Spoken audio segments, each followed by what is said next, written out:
जो एक तरफ गांधी की कर्म भूमि रही है और जंगल जो है सो काफ़ी चर्चित है। जो जानवर अपनी सुरक्षा करते हैं, वहीं जंगल में मंगल करने वाले संतोष चौधरी जी से मिला रहे हैं, जो वर्तमान यहाँ के मुखिया हैं। और इन्होंने पहली दफ़ा इन्होंने पार्टी ज्वाइन किया है और पूर्व में ये निर्दल के प्रत्याशी रहे हैं। ये दल का चुनाव इन्होंने पहली बार किया है, जबकि काफ़ी दल वाले लोग इनको चाहे कि हम अपने दल में ले आवें, लेकिन आज तक इन्होंने कदम नहीं रखा। जनाब, आप अपना पूरा परिचय दीजिए।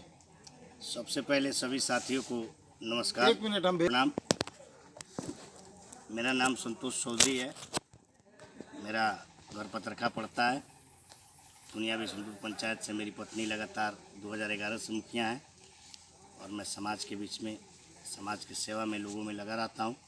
यही मेरा परिचय है। ये पतरखा का पतरखा पटना फहराएगा, इसके संदर्भ में क्या कहना है? इसके संदर्भ में क्या कहना है, मान लीजिए समाज के अंदर में है, पतरखा गांव मेरा है, यहाँ जन्म लिए हैं। इस हिसाब से गांव में बहुत अच्छा से लोगों के साथ व्यवहार विचार है। युवाओं की सोच है और आपके सुप्रीमो जो है मिस्टर पीके भी सोच है कि पलायन रोकें और युवाओं को रोजगार दें और कोई छलवे की बात नहीं है। इसके संदर्भ में क्या कहना है आपको? इसके संदर्भ में सबसे पहले ये कहना है कि छलवे की जो बात आप कह रहे हैं, छलवे वाली सवाल कहीं उठता ही नहीं। प्रशांत किशोर जी को पूरा हिंदुस्तान क्या विदेश के लोग भी जानते हैं कि प्रशांत किशोर किसका नाम। किन किन विचारधाराओं से आप प्रेरित हुए कि इनकी पार्टी आपने ज्वाइन कर ली, जबकि काफ़ी लोग मुशक्कत किए लेकिन आज तक आप किसी में नहीं गए? इसका मूल कारण क्या है? इसका मूल कारण ये है कि प्रशांत किशोर जी का जो हम लोग पहले पदयात्रा जो शुरू हुआ पश्चिम चंपारण में, तो इसके बारे में सुने समझे देखे तो ऐसा लगा कि मतलब प्रशांत किशोर जी जो मुहिम छेड़े हैं, सकती है, महिलाओं के लिए कुछ ना कुछ हो सकता है, शिक्षा का व्यवस्था अच्छा हो सकता है, खेती किसानी के लिए किसानों के लिए कुछ व्यवस्था अच्छा हो सकता है। तो भाई जितना दल है वो दल अपना घर परिवार सब चीज़ छोड़ के और उन्होंने जो अपना नाम शोहरत कमाया वो सब चीज़ को देखते हुए आज वो आप हमारे और आपके गांव में, शहर में पैदल घूम के लोगों को समझा रहे हैं कि हम लोगों ने जो गलती किया है उसका सज़ा आज तक भोग रहे। संस्थापक अध्यक्ष होते हुए भी उन्होंने कार्यकारी अध्यक्ष को मनोनीत किया और ये दलित वर्ग से आते हैं और काफ़ी ऊंचाई तक अपनी पहचान रखते हैं। उसके बावजूद भी आईएएस आईपीएस बड़े है कि देखिए, प्रशांत किशोर जी एक शिक्षित आदमी है। सरस्वती उनके दिमाग में इस तरह से बैठी हुई हैं कि कोई उसका आकलन भी नहीं कर सकता। और मान लीजिए कि जो हमारे दल के अध्यक्ष बनाए गए हैं मनोज भारती जी, जो महादलित से आते हैं, कहने का मतलब ये है कि प्रशांत जी ने कभी ये नहीं कहा कि इस दल का नेता मैं। प्रशांत जी सीधा ये कह रहे हैं कि मैं अपना पदयात्रा कर रहा हूँ और बिहार के लोगों को नेता बनाने का काम कर रहा हूँ। नेता मैं कभी नहीं बनूंगा, नेता आप ही लोग में से बनेगा।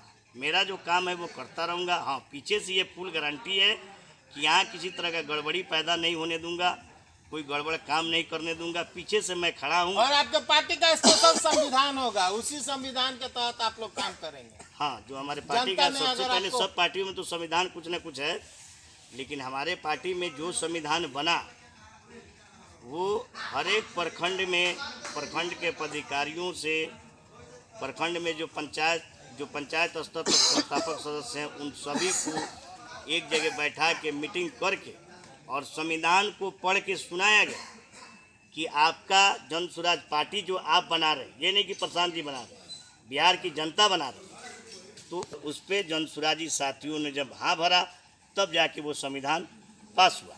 आज पिछले बार आप दलों के दलदल से निकलकर निर्दल लड़ने का काम क्यों किए?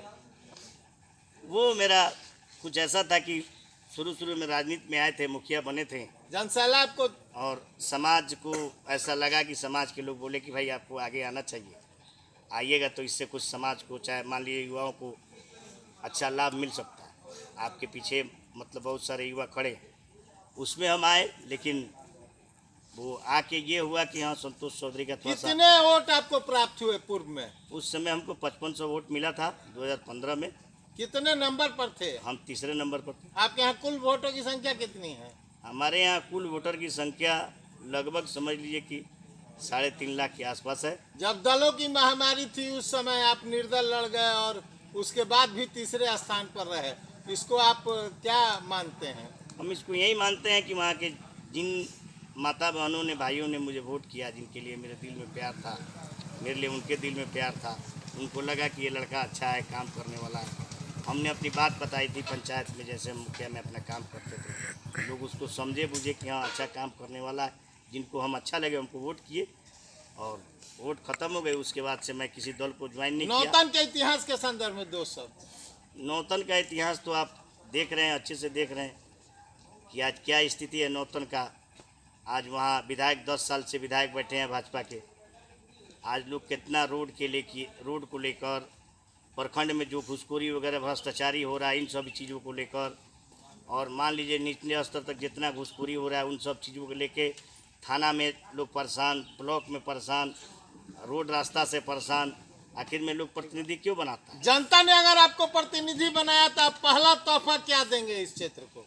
जनता ने अगर प्रतिनिधि हमको बनाया तो मैं ये ज़रूर कह रहा हूँ कि प्रशांत जी जितनी बातें कह रहे हैं कि सबसे पहले जब जन सुराज आएगा, देखिए मेरा अपना कुछ नहीं है, मैं जन सुराज का सिपाही हूँ।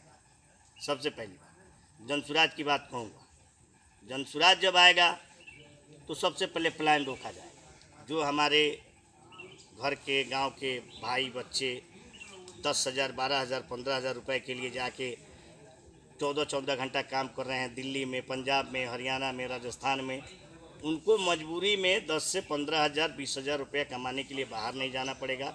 ये पलायन रुकेगा।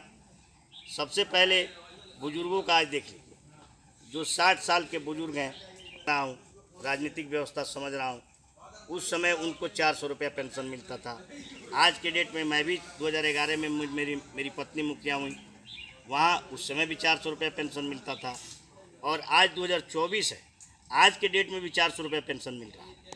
बताइए 400 रुपया में आज के ज़माने में किसी को क्या होना है? तुम्हारे प्रशांत जी का कहना है कि बुजुर्गों को भी सम्मान करना चाहिए, उतना उनको भत्ता पेंशन जरूर देना चाहिए कि उनके कम से कम 1 महीने का दावा। तमाम नीतियों को धरातल पर आप सजोएंगे। हाँ, पार्टी की जितनी नीतियां हैं और उसको मैं धरातल पर उतारूंगा, और जनता मुझे मौका देगी तो मैं निचले स्तर से राजनीति को देख रहा हूँ।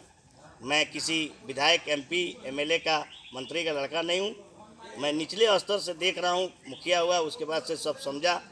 जिन जिन जगहों पे गड़बड़ी है, ब्लॉक स्तरों पे मान लीजिए जितना सारा गड़बड़ी है, मैं भरपूर कोशिश करूँगा कि वो गड़बड़ी वहाँ पैदा ना हो, सुधार हो। क्योंकि मैंने अपने पंचायत में किया, मैंने अपने पंचायत में बहुत सारे ऐसे गड़बड़ काम को सही किया जिससे लोगों को ये लगा कि नहीं ये आदमी काम करने वाला है, इसके पीछे समय देना चाहिए। तब आज जनता ने मुझे 3-3 बार यहाँ। लोक आस्था का ये सबसे बड़ा पर्व है जिसके आप माता के काफ़ी पुराने और बचपन से ही आप पूजा पाठ में ज़्यादा ध्यान देते हैं। आप अपने ज़िले के एवं बिहार के तमाम ये आपके पार्टी के पदाधिकारी सह आप अपने मेंबरान को क्या शुभकामना देना चाहते हैं? सबसे पहले तो मैं सभी लोगों को इस नवरात्रि के पर्व पर हार्दिक शुभकामना देता हूं। नौतन विधानसभा पूरे बिहार वासियों को देता हूं, पूरे बिहार वासी को मैं हार्दिक शुभकामना दे रहा हूं। नौतन विधानसभा तो बिहार में ही है, ठीक है जी। लेकिन रह गई बात, मैं जहाँ पूजा करता हूँ, जिस जंगल में रहता हूँ, आप जिस जंगल है, ठीक ना, मैं पूजा पाठ में सभी धर्म के लोग अपने अपने धर्मों के प्रति प्रिय होते हैं, अपना धर्म का पूजा पाठ करते हैं। मैं भी जिस धर्म से हूँ अपना धर्म निभा रहा हूँ। ऐसा नहीं है कि मैं सभी धर्मों को, लोगों को नहीं देखता, ठीक है, जिस जाति से हैं, जिस धर्म से हैं, वो अपना कर्म है। लेकिन राजनीतिक व्यवस्था में सभी जाति के लोग, सभी धर्म के लोग अपने, सबको देख के, सबको सुन के और सबके समस्या के समाधान। आपकी पार्टी भी धार्मिक स्वतंत्रता को पुनः जो है धरातल पर लाएगी? हाँ, एकदम लाएगी। इसलिए लाएगी कि प्रधान जी के अंदर में कोई जात पात, कोई हिंदू मुस्लिम ये सब मायने नहीं रखता। उनका हाँ ये कहना है कि जो समाज, जैसे मान लीजिए अगड़ा है, पिछड़ा है, अति पिछड़ा है, दलित है, महादलित है, ये समाज जिस परसेंटेज में है बिहार के अंदर उस समाज को उस परसेंटेज का हक दिया मिलना जाए। चाहिए। इसमें कहीं सेनवारी घातमारी नहीं होगा। मान लीजिए अति पिछड़ा है, अगड़ा है, तो जिसका जितना परसेंटेज है, मान लीजिए अगड़ा का परसेंटेज कम है चाहे ज़्यादा है, जिसका जितना परसेंटेज होगा उसी हिसाब से इसको इसमें अधिकार मिलेगा हर एक चीज़ में, पार्टी बनाने में भी, पदाधिकारी में भी, और चुनाव लड़ने में और चुनाव लड़ाने में। इन सारे चीज़ों को ध्यान में रखते हुए तब प्रशांत जी ने ये मुहिम छेड़ा है। इसमें कहीं संविधान के तहत कोई सौतेलापन नहीं होगा। नहीं कोई इसके लिए तो कोई सोचे नहीं भी जिसका गया जो नहीं। हिस्सा है उसको वो मिलेगा। हाँ, जिसको जो हिस्सा मिलना है मिलेगा। और ये जरूर है कि जो आज तक जितना भी दल बना, जितनी भी पार्टियां बनी, पहले तो जब प्रशांत जी पदयात्रा शुरू किए थे तो लोग कहते थे प्रशांत आए हैं चले जाएं। चंपारण की मिट्टी ही शुरुआत करती है, गांधी की कर्म भूमि रही है और इतने बड़े हो गए। और आपके सुप्रीमो ने भी चंपारण को चुना और इसी कर्म भूमि से वे आगे बढ़े और आज पार्टी तक पहुंच गए और पार्टी बनाने का आह्वान किया उन्होंने, जरूरतमंद देखते हुए। चंपारण तो सबसे पहले देखिए कि वो धरती है कि कोई भी व्यक्ति, क्योंकि चंपारण एक ऐसा जगह है जो देश के आज़ादी के लड़ाई में सबसे प्रथम योगदान चंपारण ने दिया। और सबसे ज्यादा स्वतंत्रता सेनानी यही ठीक है, अब रह गई चंपारण की, जब आप बात कर रहे हैं तो चंपारण के लोगों ने वो जब योगदान दिया तो जहाँ के जो भी महापुरुष जैसे आते हैं तो वो समझते हैं कि चंपारण से हम कोई भी काम करेंगे तो सफलता मिले। तो इस चीज़ को गांधी जी ने भी यहाँ से आज़ादी दिलाई थी। और प्रशांत जी का सोच क्या है, गांधी जी का पुराना गांधी जी का जो सोच था, जो समाज में भेदभाव नहीं था, सभी जाति के समाज के लोग एक साथ मिलकर काम करते थे, एक साथ चलना चाहते थे, एक साथ रहना चाहते थे, वही सेम सिस्टम है। तो प्रशांत जी मान लीजिए यहाँ से पदयात्रा शुरू किए, लोगों ने उनको देखा, समझा, बुझा। पार्टी उन्होंने नहीं बनाई है, ये पहले समझ लीजिए। बार बार आप लोग मीडिया वालों को जनता की पार्टी। हाँ, पार्टी प्रशांत जी की नहीं है, और न प्रशांत जी कभी पार्टी बनाने के लिए कहे हैं। ये बिहार के जनता जनसुराजी संस्थापक सदस्यों ने मिलकर इस पार्टी को बनाया है और इस पार्टी के मालिक बिहार की जनता ही है। ये नहीं कि प्रशांत जी पार्टी के अगुआ देख रहे हैं तो वो मालिक है, ऐसा कुछ नहीं है। अदर पार्टी में जो पार्टी बनाता है वो मालिक होता है और उसका झंडा जो ढोते हैं लोग, वो लोग उसके नौकर या समझ लिए उनके कार्यकर्ता होते हैं। लेकिन यहाँ कोई बात नहीं है, यहाँ सीधा पार्टी जनता ने बनाया। इसका नाम देखिए क्या है, जन सुराज। जन का मतलब क्या है, जनता, और सुराज का मतलब क्या है, सुंदर राज। ठीक है, तो यहाँ समझ लीजिए कि ये जनता का सुंदर राज आएगा कब, जब जन सुराज आएगा, जब जनता जागृत होगी। और एकदम जनता को जागृत होना है। जनता को 75 साल से सभी दल मूर्ख बना के अपना रोटी सेक रहे हैं। क्या आप लोग इनके विचारधारा और बातों से साथ उठाइए? एकदम सहमत है हम लोग।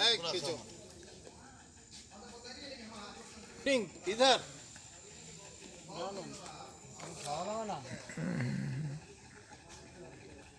मैं बिहार हद तक से वर्तमान जो सोच है उसको धरातल पर लिए कि युवा तुर्क नेता का आगमन हुआ है, जो आज भी इनके पास जनता जो आती है और फरियाद